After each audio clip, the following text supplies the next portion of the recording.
आज का हमारा फिज़िकल साइंस का नेक्स्ट टॉपिक है describe the historical backgrounds of physical science in independence India. ठीक है, तो हम इसके बारे में बताएंगे कि आपका जो 14 नवंबर 1948 को जो हमारे प्राथमिक और माध्यमिक शिक्षा बोर्ड में क्या कहा गया था, उसमें शिक्षा की प्रवाह किए बिना ही सीधा उच्च शिक्षा हेतु जो हमारे यूनिवर्सिटी एजुकेशन कमीशन विश्वविद्यालय शिक्षा आयोग ने 1948 की नियुक्ति कर दी।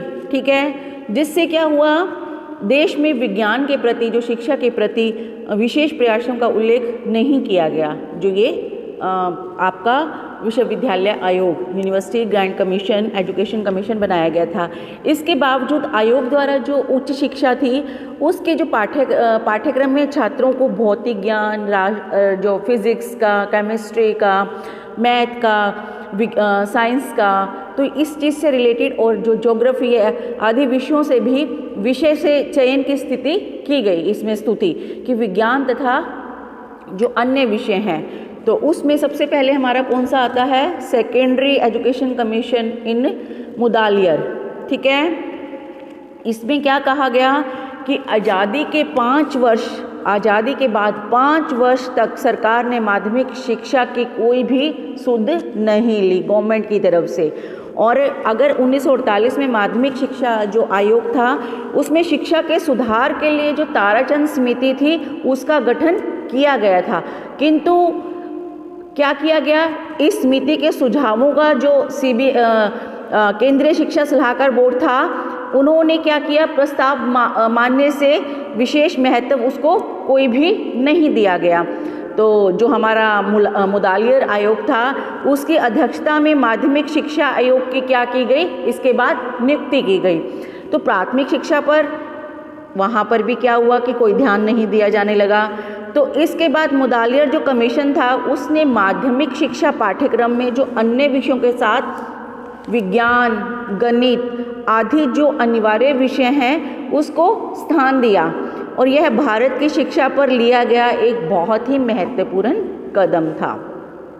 और जो उच्च माध्यमिक शिक्षाएं थी उनको विज्ञान के अंतर्गत भौतिक विज्ञान, रसायन, जो भी ये हमारा फिज़िक्स, केमिस्ट्री इसमें जो भी था हमारा, ठीक है, और भी बहुत सारे जो हमारा फिज़िकल एजुकेशन है, मैथ है, और भी जो कंपलसरी हमारे सब्जेक्ट भूगोल आदि विषय रखे गए। इसके साथ ही हमारा माध्यमिक विद्यालय में उच्च स्तरीय जो विज्ञान था उसके शिक्षण पर जोर दिया जाने लगा।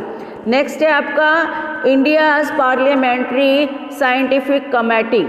इसमें क्या 1961 में किसने बनाई, स्वर्गीय लाल बहादुर शास्त्री की अध्यक्षता में इस समिति का गठन किया गया 1961 में। तो इस समिति का उद्देश्य क्या था, संसद सदस्यों में जो भी देश में होने वाली विज्ञान थी, तकनीकी प्रौद्योगिकी जो भी था उससे क्या था, अवगत कराना था बच्चों को।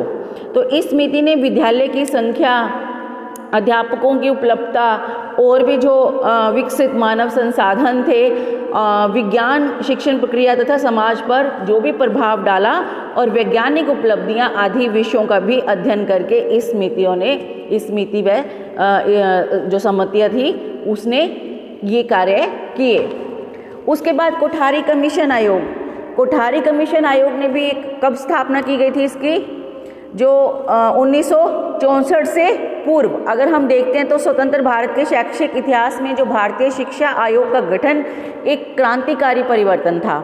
ठीक है, और 1964 से पूर्व हमारा माध्यमिक शिक्षा पर शिक्षा का कोई भी ध्यान नहीं दिया गया जो सरकार द्वारा था।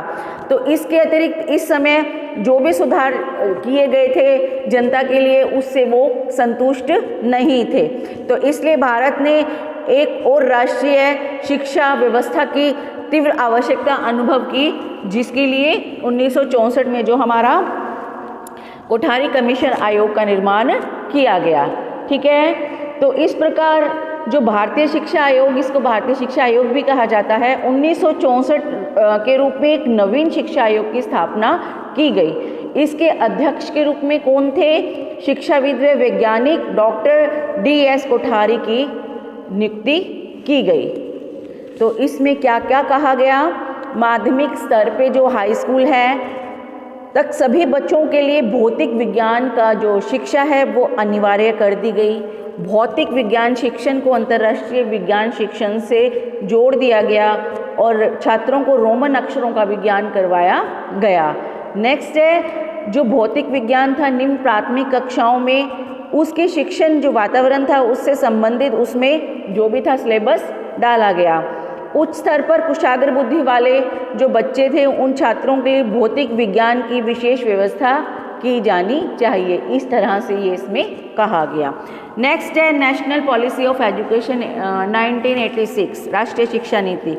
हाँ जी, इस नीति में भी क्या हुआ था, भारत में जो राष्ट्रीय और अंतर्राष्ट्रीय स्तर पर शिक्षा में जो भी नवीन और आधुनिकीकरण जो आवश्यकताओं को पूरा करने के लिए इसमें भी ये बातें रखी गई कि भौतिक विज्ञान शिक्षण नई नीतियां बनाई जाएंगी। इसके लिए इसमें क्या कहा गया कि संपूर्ण राष्ट्र में शिक्षा एवं विज्ञान की एक समान संरचना 10+2+3 योजना के अंतर्गत निश्चित की गई। और क्या किया गया, कंप्यूटर वर्तमान शिक्षा में एक अनिवार्य आवश्यक अंग है, ठीक है।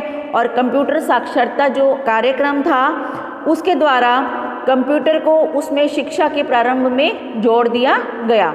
नेक्स्ट है स्वरोजगार के लिए विद्यालयों में उद्यम शिक्षण की स्थापना की गई। और क्या था, जाना चाहिए, मतलब कुछ बना, कुछ हुआ और कुछ नहीं हुआ।